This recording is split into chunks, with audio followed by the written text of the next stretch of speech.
with that, I'm going to dive into our last panel here at the auditorium. And I want to tell you that it is my absolute honor to be welcoming our next panelist, our keynote speaker for today, Ava Fleissner, who, yeah, that's right, let's give a round of applause. Thank you for joining me. Now, I'm going to let Ava tell her own story, but I just want to give you guys a little bit of a background. Ava, in 2024, was crowned United States of America's Teen 2024, making history, that's right, as the first visually impaired teen to ever win that national title. And since then, she has inspired many, countless individuals across the nation with her platform, Through Her Eyes, Living Life Legally Blind. Now, in that year of service, Ava accomplished quite a bit, honestly. She modeled in the New York Fashion Week. She spoke at several awareness events for the Lions Club International as well as Vision Forward. She continued to grow her campaign Through Her Eyes by visiting classrooms, giving interviews like she's doing today, and mentoring younger students who have visual impairments.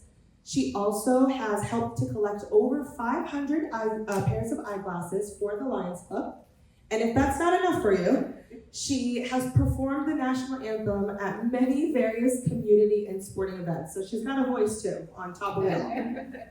Now, we're gonna dive into Ava's story. I'm gonna let her share it in her own words, but I just wanted to share one quote that I thought was so beautiful about how her advocacy is all about sharing her story in a way that helps remind others that through faith, the right support, and self-advocacy, you can achieve a lot more than you think you can. Now with that, thank you, Ava, for joining us. Thank you for having me. Absolutely. Like I mentioned, I promise I won't be doing all the talking today. I'm gonna let Ava share her story. With that, I'd love to ask you, Ava, if you can take us back to the beginning. Tell us about what led to your diagnosis and kind of what you experienced there. Yeah, so my name is Ava. I'm from Wisconsin, and I'm the eldest of three. My brother Cruz is 15, and my younger sister Clara is 13. And one day, I just wasn't at school for some reason, and the eye screening was at our school. And that's when my brother was diagnosed with astigmatism, and he got a pair of glasses. And my mom was like, well, Ava, let's take you to get your eyes checked out. We had no concern going into our first appointment. And I remember sitting in that chair for the first time and only being able to read the letter E. And I walked out of that appointment and the doctor said I was lying. And sorry, I wasn't, but it took a toll on me, and we went to a second appointment and a third appointment, and that's where the third doctor took the time to scan my retina.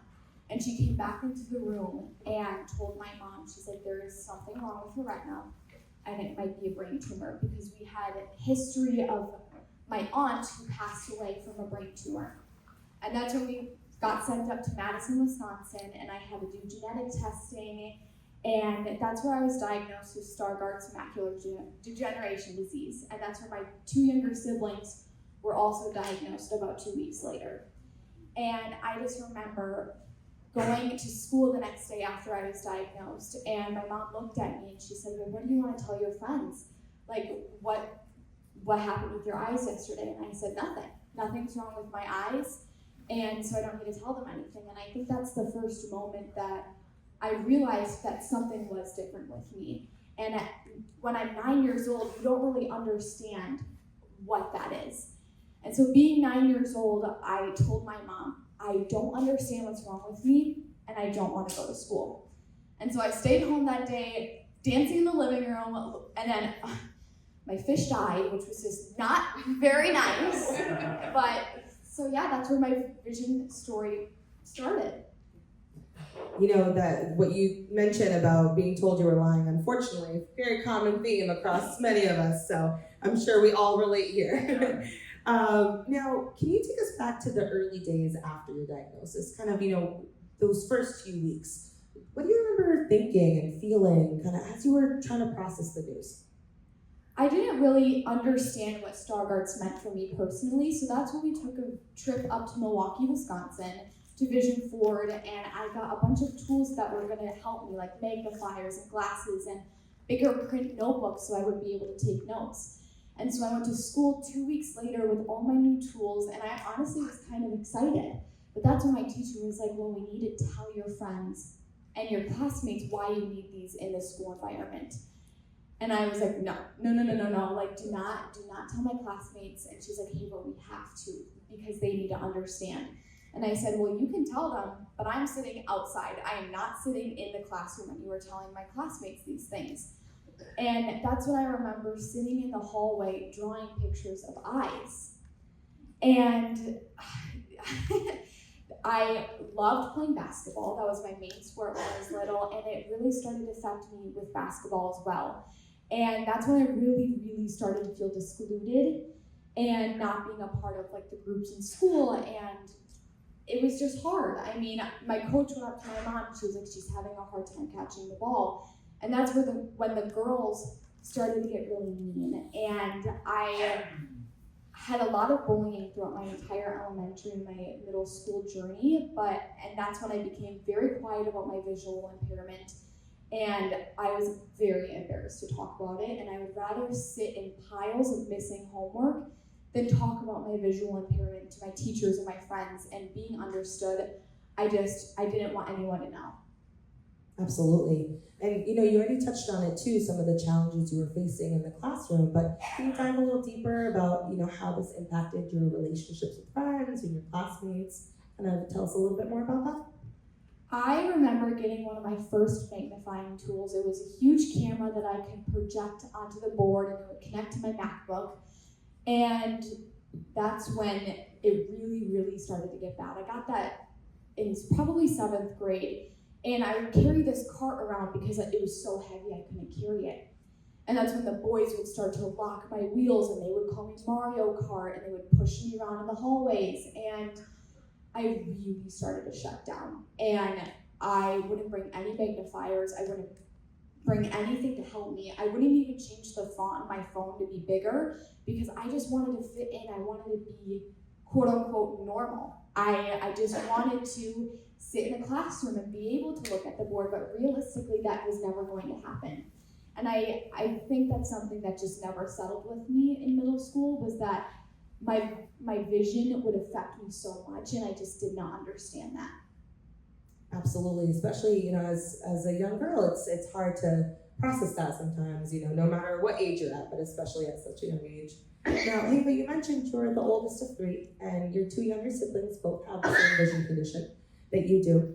How has your experience as the eldest really kind of changed your approach to life, and specifically your role in your family? It's been hard because I never had that older sibling to pave that way for me or for them to understand. So even in school, I had to tell all my teachers what my visual impairment was and what my younger siblings' visual impairment was. And that was really, really hard, knowing that I was alone. But then that made me and my siblings bond extremely strong because they were the only other 2 people I knew who had Stargardt's. And so now our vision does not stop us. My brother is 15 and he is in love with ice fishing and hunting, and he golfs all the time with his friends. I think his priority is actually friends right now than anything. But my younger sister, who's 13, she's thriving in the dance environment. She placed first 4 times last year in competitions, and she got awarded at nationals by a judge. And honestly, just seeing my younger siblings thrive with the same eye disease as me gives me hope and motivation to keep advocating for my eye disease, because they don't let them stop them. And that's one of the most important things, that our eye disease does not define us, and we just keep living life like a regular human being. It's really beautiful to hear your pride and what your siblings have accomplished and everything. It's great to see you paving the way for them, even though you mentioned you unfortunately didn't have anyone to pave the way for you in your journey. Now, to think about your own accomplishments, tell me a little bit, what age were you when you first participated in your first pageant? And what inspired you to do that? So I remember my freshman year of high school walking up to my school lunch table, and my friends were complaining about driver's ed. And to be completely honest, I had no clue what that was. I didn't know that it was normal for you to start sitting behind a car at 15 years old. And so that's when I decided to join the dance school team as a distraction. And that shortly did not become a distraction. It became something that I hated because I couldn't keep up with the other girls because of my visual impairment. And I was begging and begging my mom to quit. Like, I'm done. Like, I can't keep up with the other girls. And I would not talk to my coach about it because I hated talking about my eye disease. And that's when my mom looked at me and she said, well, if you're gonna quit dance, you have to compete in a pageant. And I said, fine, like, I will do it. Anything to get me out of dance, I will do it. Thank you, Mom. Thank you for not letting her give up. Mom is here, so it's always great to have that support. And again, no matter what, visual impairment or not, the moms are gonna push you to keep going. So it's always great. Now tell me about that first experience with your first pageant. What was that like? Yeah, so if you're not pageant people, you have to choose a platform where you spend a year advocating for something that you are extremely passionate about. And that's when I started interview training with my coach, Crystal, and she looked at me and she said, well, what are you passionate about? What do you want your platform to be? And I said, well, I will talk about literally anything except my eye disease. And I think that's the first moment where someone actually inspired me to talk about it. And she said, Heva, this is a gift, and it is not something to be embarrassed about, and you need to tell the world your story. And that's when I created my Through Her Eyes campaign, and I went in and I signed up for my very, very first pageant for the USOA Team Wisconsin title. And I remember going into that weekend as a very shy 15-year-old girl because I was just so shut down, and I felt like no one understood me. But then I walked in the interview, and I told my story to a complete set of strangers for the very first time. And that's when I realized that this was my purpose, to tell my story and to advocate for those who were like me. And I walked right up to the stage director and I said, Anna, those X's on stage, I can't see those. So I might need assistance on stage. And she said, well, let's go count your steps. And that's what I did. I went on stage later that night and I counted my steps. And the next day, I performed to my best ability because I did that. I advocated for myself to be able to count the steps on stage. And that's when I was crowned with 3 other beautiful women, Kari, Jillian, and Jennifer. And during our Queen's photo shoot, they asked me, well, what is your vision disability? Like, what is it like? And that's when I went into every single detail you could ever think about of my vision disability. And that's the first time where I felt understood. I didn't get asked the dumb vision questions like, oh, how many fingers am I holding up? The worst one. Yeah. But they just understood. And that's something that really inspired me to keep sharing my story. And we went to Florida for a weekend and we went to Disney, and I remember coming home and telling my mom, like, I have friends now. Like, this is the first time that I feel like people are actually understanding me. And I want to go down to that national pageant and place and to get an award or something, because this is something I love doing. It wasn't just because I got to quit dance, I had to compete in a pageant. It was something that I was really passionate about now. Sounds like you were having, those really positive experiences that, we should all have at a young age. But I imagine as a, visually impaired teen who's competing in the pageant world, I bet you probably faced some very unique challenges in the competition. Can you tell us a little bit more about kind of what you experienced as you were navigating that world? Yeah, so I won Team Wisconsin in November. And that July, I had to go down to San Antonio, Texas to compete for the national competition. And obviously, I'm in Wisconsin, so I don't know what that stage looks like. So I went up to Milwaukee, Wisconsin, and I tried to count my steps without being on that stage. And I learned the walking patterns. And I went down to nationals feeling confident. I had hours and hours of interview training and hours of walking training. And I went down there into orientation, and that's when I had to text the team group chat and be like, hey guys, like, I cannot read your sashes. You have to come up to me because I have absolutely no clue who you guys are. And that made me speak about my vision, and that's when I met one of my best friends now, Lila. and we were attached to each other's hip that entire weekend. And when we went into our first rehearsals, that's when I saw the stage for the very first time. And it was white bleachers with a white stage. And yeah. You heard the groan? Yeah. We get it. And so I went up to the national director, Tanis, and I said, Tanis, I cannot go down these bleachers because if I do, I will fall. And that's not really something you want to do in a pageant. So she went over every possibility to make me capable to walk down that stage. And she said, well, what if you just don't do the bleachers? What if you just come out to the side? And so that's when I got to count my steps from the side, and I got to perform to my best ability in a safe environment because I got to advocate for myself. And so it's show day, we're all dressed up, and I just got off stage and I got announced to top 3 with Lila, which was amazing. And that's when I got asked my onstage question. And you have 30 seconds to answer a question. You have absolutely no clue what that question is. And so since I'm Wisconsin, I'm last, and I'm sitting backstage with my bedazzled headphones on. And I walk on the stage, and my question is, pageantry is declining throughout the US. How do you plan to inspire teenagers to compete in pageantry again? And I said, I just turned 16 a day ago. And competing in pageants is my driver's license. And I want to show girls across America, or even just in Wisconsin, that being legally blind or different or having a disability should not stop you, and it should inspire you to accomplish your dreams. And I walked off stage, and my Wisconsin queens were sitting there, and Lila was sitting there, and they're like, you just won. And I was like, no, I didn't. And at the end of the night, me and Lila were holding hands, and she was announced first runner-up, and that is when I was crowned United States of America's teen. And you can see in my crowning video of how genuine her reaction was and how happy she was for me. And that's when I spent my entire year advocating for those who are legally blind and really pushing out my Through Her Eyes campaign and talking about my journey. And that's how I was found to come here today, is being able to post on social media as much as I can and just putting out the information that I want to share. That's right, absolutely. You know, Ava, what really resonated with me, and I'm sure many of us in this room who have a visual impairment, when you touched on all the extra steps you had to take along the way. For those that I think Evan said it perfectly earlier. Those who may be fully sighted may take it for granted or may not even think twice about it.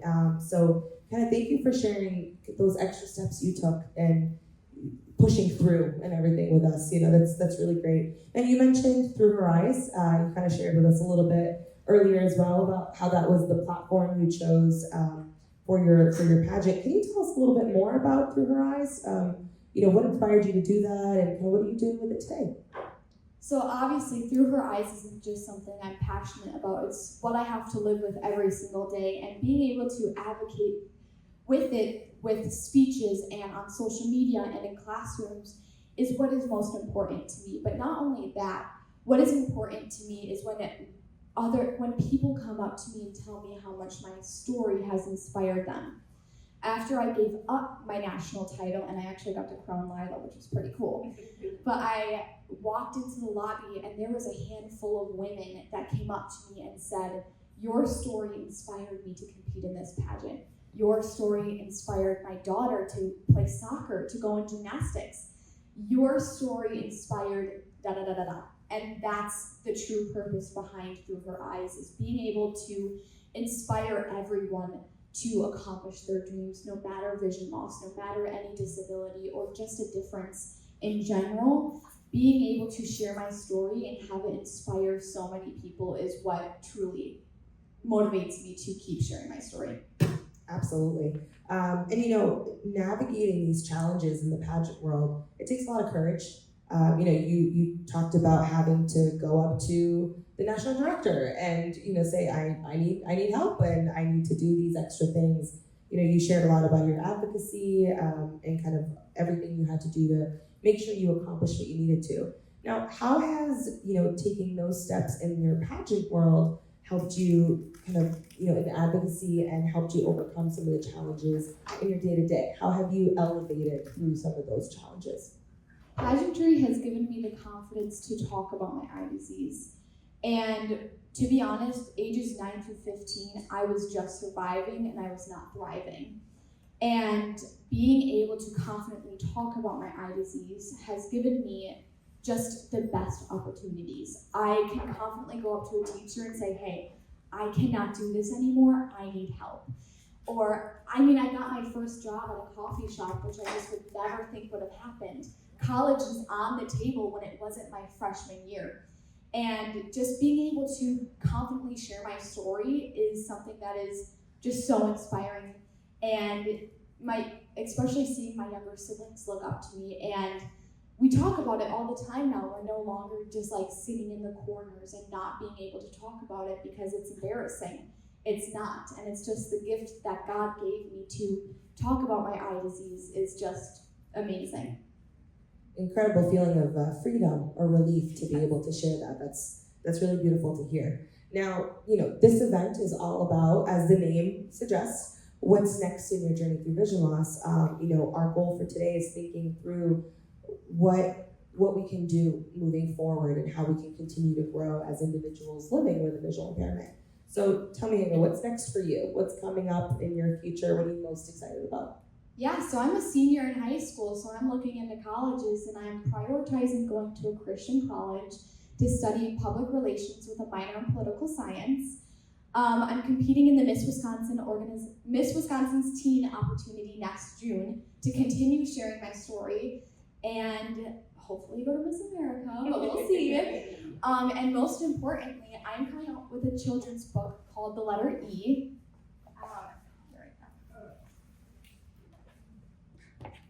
I love the chocolate stuff. This is the cover. It's me sitting on an eye clinic chair with my dog sitting at my feet, and it's just about my vision story, about my diagnosis and what I shared today, and it'll be out early year next year of 2026. Amazing. And what I love about the book is it's going to be a great resource for either younger kiddos going through the same journey, or even parents whose kiddos, they want to understand, siblings who might want to understand the journey and everything. So it's going to be a really amazing resource that hopefully will be a staple in every household. Yes, hopefully. Absolutely. Ava, thank you so much. This was so incredible to hear your story. Can we give her a round of applause, please?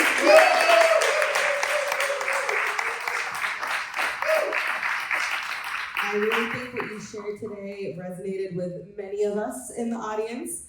And it's just incredible to hear you share it so openly and so freely. And like you said, to continue inspiring everyone around the world to share their story and to be more open and hopefully continue growing in their own journey.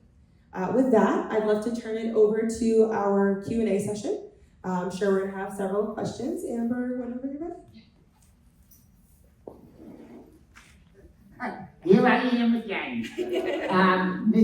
Miss Teen, 2024. Have you considered, now that you're in high school, an actual vision impaired person yourself, have you considered or given thought to a high school graduation requirement of disability awareness? Why do I bring this up? We're all going to be in this world. We're all going to need assistance. For instance, you may need assistance crossing the street. You may need assistance in a store finding something. So you need sort of the workers of today, high school workers, need to know what different people with different disabilities may need, and it also would benefit the companies too to start talking about inventing mainstream assistive technology. Yeah, so the first words the doctor told me when I was diagnosed is, you need to get pulled out of your private school and you will never be able to drive. And I stayed in my private school because I think that's where I was the most comfortable. And I cannot speak on public schools or anything else, but my mission is to go into schools and talk about accommodations for people with disabilities, because that's something that I'm extremely passionate about. Through the Wisconsin Fighting Blindness program, I'm taking classes and I'm going to talk to legislators in Washington, D.C. to share my story. And that's just something that I will continue to do, is to share what accommodations are necessary in schools and what it's like living life legally blind, because I think it's important that more people know about it because it's not talked about enough. Any other questions?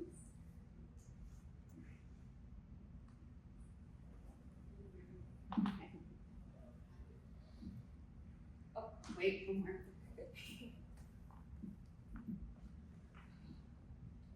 Hi. So it sounds like you really own your passion. Could you comment a little about that for us? Yeah, so I'm proud to say that I'm not embarrassed about being legally blind anymore. I mean, obviously we all have our moments where I'm just like, oh, like why? But you know, it's just something that I have to live with. I have no other option, and that's just something that every single day I have to wake up and be the person I am. And that's just realistic for me, is that no matter what, I am going to be legally blind when I wake up and I go to sleep. And so why not spend my time advocating for myself and for my siblings especially, to be able to share our truth and to be able to share our story, especially in the Word of God, which I think is most importantly. But that's why I'm passionate about it, because this is the gift that God gave me, even though it didn't seem like it at first. It is now, because I would have never been sitting here at 15 years old talking about it. I would have been sitting in my room, scrolling on TikTok, trying to avoid it. And now I'm sitting here at 17, proudly talking about it and being able to talk about it confidently.